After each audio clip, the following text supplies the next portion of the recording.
Jazoni muomalasi qiladiganlar bilan sherik tijorat qilish. Savol. Assalomu alaykum. Ikki kishi sherik tijorat qilmoqchi. Birining dasmoya qilgudek puli yo'q, bankidan foiz, jazoniliq qarz olib tijorat qilmoqchi. Yana birining dasmoya qilgudek puli bor. Bu ahvolda bu tijorat durust bo'lamdi yoki bu yerda jazona yoki harom shakllanadigan biror ahvol bormi? Alloh rozi bo'lsin. Javob. Va alaykum assalom va rahmatullohi va barakatuh. Barliq hamd sanolar Janobi Allohga bo'lsin.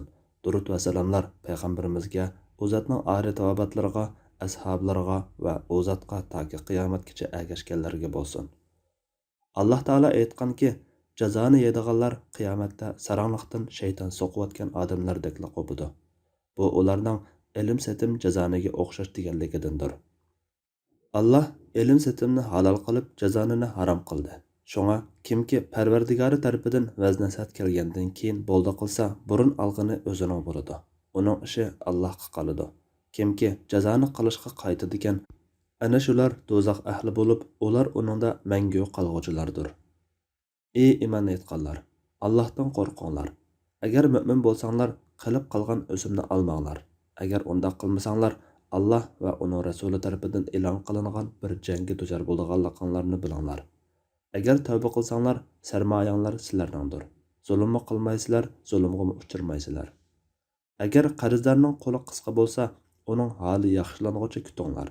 Agar haqiqatni yaxshi biladigan bo'lsanglar, sadiqa qilib berayotganinglar sizlar uchun texmi yaxshidir. Shundoq bir kundan qo'rqinglarki, u kunda sizlar Allohning dargohiga qaytarilsizlar. Ondan har kishi zulmga uchirmasdan qilgan amallarining natijasi to'liq beriladi. Ey müminler, jazonini qatma-qat oshirib yemanglar. Maqsadinglarga erishish uchun Allohga taqvodorlik qilinglar. Payg'ambar sallallohu alayhi va sallam jazoni yeyguchiga va yeygizguchiga la'nat qilgan. Yana bir hadisda Rasululloh sallallohu alayhi va sallam jazoni yeyguchiga, yeygizguchiga, uni yozg'uvchiga va uningga guvohchi bo'lgan ikki shohidga la'nat qilgan va ular barobar degan.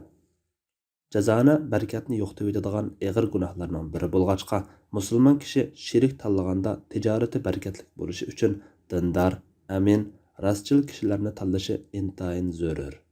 Olimlarimizmi jazoni va boshqa turli haromdan saqlanmaydiganlar bilan shiriklashishni yomon ko'rgan.